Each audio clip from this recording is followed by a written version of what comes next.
thank you very much for joining me here, Okay. Rob Yes. van Elburg, who is HR manager at ING. Now, I'm a global IT recruiter. That's how I Global announce IT, myself. Yes. Global IT Yes. recruiter at ING. Yeah. And we're here again at the HRM Expo in Köln in September 2015. And Yes. you just gave your presentation. Yes. Before we go in there, how are you finding the HR Expo? Did you have a chance to go? Yeah, it's amazing. When I arrived, I saw all the huge names. So that's always that's always a good sign. The LinkedIn, the Indeed, Monsters, Career Builders. So they're all here. And beside that, I saw some Dutch innovation companies. So that made me smile and proud also. And beside of that, and it's always interesting to see the local heroes. So far I have quite a pleasant day. Great. Now, in your presentation, you were talking about giving really handy tips on how to recruit, how to attract IT professionals. It's something that I just discovered with quite, it was an eye-opening moment for me to understand that really it will, millions of euros can depend on hiring candidate A or candidate B, who's going to write you the code, develop the algorithm, develop the program. But you are also a global IT recruiter. Yes. We have also experienced that this is the global race for talent, right? Yeah. So can you describe this for me? How is it to work in this kind of environment? Yeah.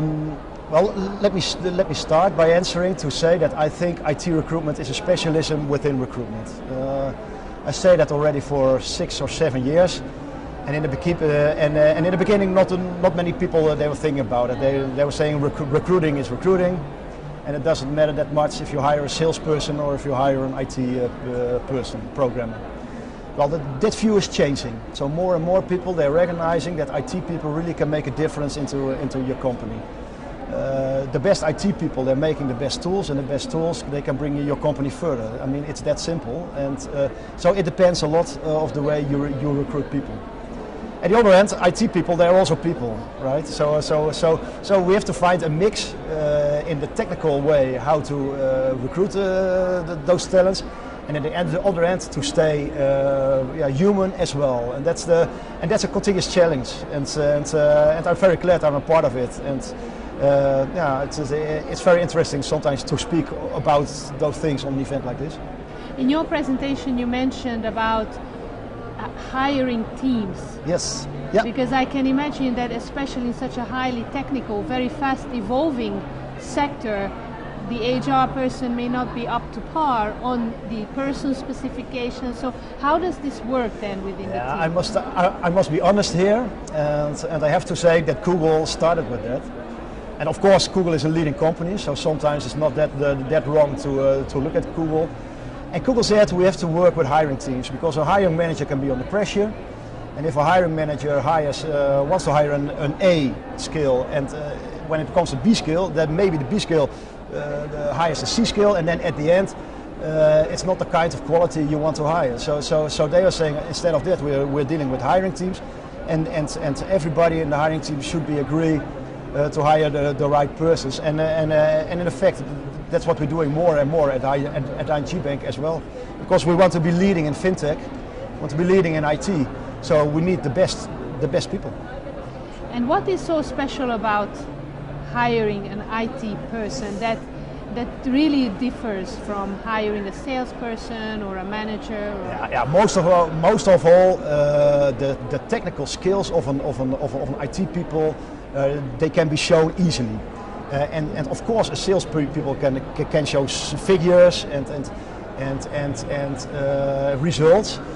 But within IT, the worldwide language of IT is worldwide the same. So Java is the same as Australia, it's the same in America, and it's the same in the Netherlands and in Germany. So those skills you can test, and when you test those skills, you can become a top engineer, and you can hire a top engineer. And because of those tools, they really can make a difference, even more than a salesperson can. And that's why IT is quite different. At the other hand, IT people, they have better brains. I always say they're nerds, and nerds like to communicate with nerds. Nerds are different, and so that's if you want to communicate them, if you want to recruit them, yeah, you should you should specialize your recruitment tools and your employer branding around that group. So, as we have been also writing blog articles for the run-up to the HRM Expo, one topic that always came back is some understanding that HR is in a crisis. Yeah. That somehow HR is now not really doing the thing that is most needed, and a lot of it is also about, you know, what kind of, as you also spoke about, candidate experience, but using social media, that HR is not using social media. Do you see that? Do you see that HR is HR is in a crisis, yeah. Look, I'm a recruiter, and recruiter continuously is in a crisis. What is recruiter? Is it marketing? Is it sales? Is it HR? So I'm pretty used to work in an environment where people don't know exactly to explain what they are and where they're going to. I think otherwise, I think the most impressive news this summer within HR, that some digital companies in America, they are saying if somebody wants to go on maternity leave, well, let them stay there for a year or even longer, because we don't want to lose that talent. Yes. If I see what's going on in the Netherlands these days, it's the father maternity leave. It's on the agenda. So more and more work-life balance is on the agenda. Companies like Glassdoor, they learn us that work-life balance is very important, and if you want to recruit people and if you want to keep that talent, you should be aware of everything what's important for that talent, and I think that's a pure HR agenda. So yeah, maybe they are in a kind of crisis, but at the other end, the challenges and the possibilities are there. Yes, we always at the Work Life Hub we always say that, you know, during the recruitment phase we so appreciate the whole person, you know, because if everybody comes from the same university, has done the same course, then we look for those extra things, you know, are they active in the community, do they play in a music band, what makes them interesting, what is going to make them a great colleague. But then as soon as they arrive and we recruit them, we expect them to forget all this and fall into this perfect worker template and not wanting holidays, not wanting maternity leave. So that's also a bit of a catch, right? Do we overpromise in the recruiting and then undersell when they are already with us? But yeah, I know what you're saying, but I think in a way that's changing as well. For example, ING Bank these days, they have a new CEO. That's how I call it in the Netherlands. Work agreement.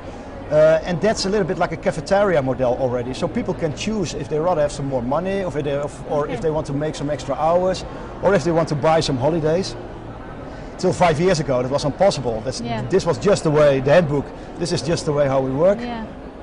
But then we saw that IT companies were very successful with that cafeteria model. So now these days we are implementing that as well, and that's for a bank. As ING, it's a huge change. So there are a lot of developments going on, and I still think, human resource management is an important point on the agenda. Yeah. Now, do you have experience with gender? Is it overwhelmingly men that you work with, that you recruit? Is there some kind of agenda to try to bring in female coders? Yes. Well, I think diversity is on everybody's agenda, and I think when we talk about IT, well, it's quite common that you see departments with 80% men and 20% female. Okay. So yeah, it is on our agenda, and we are working on diversity. We want to have more women on top in the banking business as well. So yeah, we're working on it. But on the other hand, they have to be there, you know. So we can say we want 50% of the top engineers has to be female. But yeah, if they aren't there, then it's and the point is, that's very funny. When last time I was on a hackathon, and there were a couple of female developers, and I asked them, okay, do you want to be a part of our diversity program?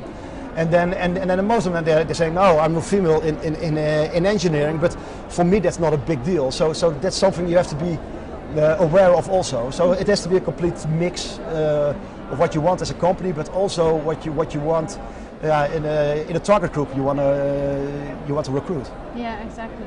Okay, well, thank you very much for this interview. Okay. And if you can just give maybe one idea on how to recruit IT talent, just what the top advice. Okay, what would that be? the top advice is let IT people speak with IT people. Great.